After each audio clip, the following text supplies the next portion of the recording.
Hello everyone, आज हम discuss करेंगे आपका रूल नंबर 21। ये रूल क्या कहता है आपका, use that relative pronoun with the following emphasizer. Okay, तो कुछ आपके ऐसे वर्ड्स होते हैं, फ्रेजेस होते हैं जो स्ट्रेस करते हैं किसी आइडेंटिटी को। ओके, और ये वर्ड्स अगर स्ट्रेस कर रहे हैं एंटीसीडेंट को रिलेटिव प्रोनाउन के, तो वहां पे जो रिलेटिव प्रोनाउन है वो आपका दैट ही यूज होगा। ओके, डिटेल में समझेंगे, कोई इशू नहीं। याद रखना आपको all, none, both, the few, the little, any, nothing, the only, the same और सुपरलेटिव डिग्रीज। ओके, तो एग्जाम्पल देख लेते हैं। आपका एग्जाम्पल है आपका he is the only person whom I met। Okay, तो यहाँ पे ही आपका सब्जेक्ट है, प्रोनाउन है, इज आपका क्या लिंकिंग वर्ब है, द ओनली पर्सन जो है आपका नाउन फ्रेज है, और यहाँ पे पर्सन नाउन है, ओनली एडजेक्टिव है जो पर्सन नाउन को मॉडिफाई कर रहा है। आर्टिकल हमने यूज कर रखा है द आर्टिकल, जो पर्सन को क्या कर रहा है आपका डिटरमाइन कर रहा है। यहाँ पे हमने यूज कर रखा है द ओनली। ओके, इधर देखो यहाँ पे लिखा हुआ है आपका द ओनली, तो यहाँ पे बता रहे सिर्फ वही व्यक्ति। ओके, तो यहाँ पे स्ट्रेस कर रहे हैं हम किसको, द ओनली की मदद से पर्सन को। और पर्सन के बाद जो लिखा हुआ है ना वो आपका होम लिखा हुआ है, ये आपका क्या रिलेटिव प्रोनाउन है और ये ऑब्जेक्ट है इस रिलेटिव क्लॉज में। कैसे पता चला हमें ऑब्जेक्ट है, क्योंकि होम के बाद आई लिखा हुआ है और उसके बाद आपका वर्ब है, तो आई सब्जेक्ट हो गया और मेट आपका क्या हो गया, वर्ब हो गया। सब्जेक्ट ऑब्जेक्ट है तो होम क्या होगा आपका, ऑब्वियसली भाई ऑब्जेक्ट होगा। ओके, तो यहाँ पे आपका रिलेटिव प्रोनाउन है होम जो ऑब्जेक्टिव केस का है।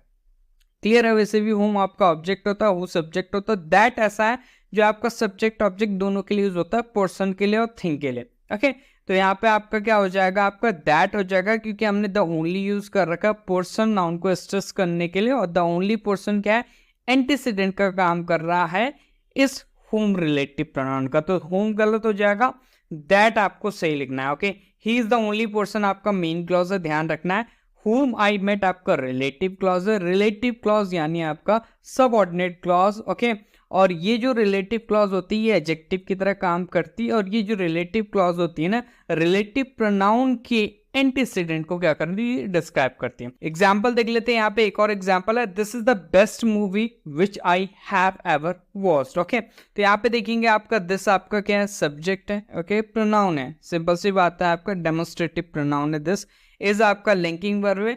फिर से यहाँ पे देखो आपका द बेस्ट मूवी लिखा हुआ, मूवी नाउन है, बेस्ट एडजेक्टिव है जो मूवी नाउन को क्या कर रहा है, मॉडिफाई कर रहा है। आर्टिकल द यूज कर रखा है हमने, ये भी क्या कर रहा है, मूवी नाउन को डिटरमाइन कर रहा है। द बेस्ट क्या है, बेस्ट यहाँ पे सुपरलेटिव डिग्री है, द बेस्ट यहाँ पे क्या कर रहा है, स्ट्रेस कर रहा है इसको, मूवी नाउन को। तो यहाँ पे आपका जो विच है वो आपका रिलेटिव प्रोनाउन है, इसका एंटीसीडेंट है द बेस्ट मूवी। तो जब भी आपका द बेस्ट मतलब सुपरलेटिव डिग्री किसी नाउन को स्ट्रेस कर रही हो और वो नाउन किसी रिलेटिव प्रोनाउन का एंटीसीडेंट है, तो उसके अकॉर्डिंग क्या होगा आपका, दैट आएगा, हु, विच, हुम नहीं। क्लियर है, तो यहाँ पे ध्यान रखना, विच आपका रिलेटिव प्रोनाउन था, ये ऑब्जेक्ट था। विच में भी क्या होता है, विच सब्जेक्ट ऑब्जेक्ट दोनों होता है। अच्छा, यहाँ पे समझ लो कैसे हम सब्जेक्ट ऑब्जेक्ट देंगे। तो विच आपका क्या, सब्जेक्ट ऑब्जेक्ट दोनों यूज होता है, थिंग्स के लिए यूज होता है, ध्यान रखना। वो तो मूवी थिंग ही है। क्लियर है, दैट जो होता है थिंग और पीपल दोनों के लिए होता है, पर्सन के लिए। ओके, अब यहाँ पे देखेंगे आपका रिलेटिव क्लॉज में आई दिया हुआ है, सब्जेक्ट, हैव एवर वॉज आपका वर्ब दिया है, सब्जेक्ट और वर्ब दिया है, तो ऑब्वियसली क्या ऑब्जेक्ट होगा। तो यहाँ पे जो रिलेटिव प्रोनाउन है वो तो दैट आएगा, दैट इज अंडरस्टूड।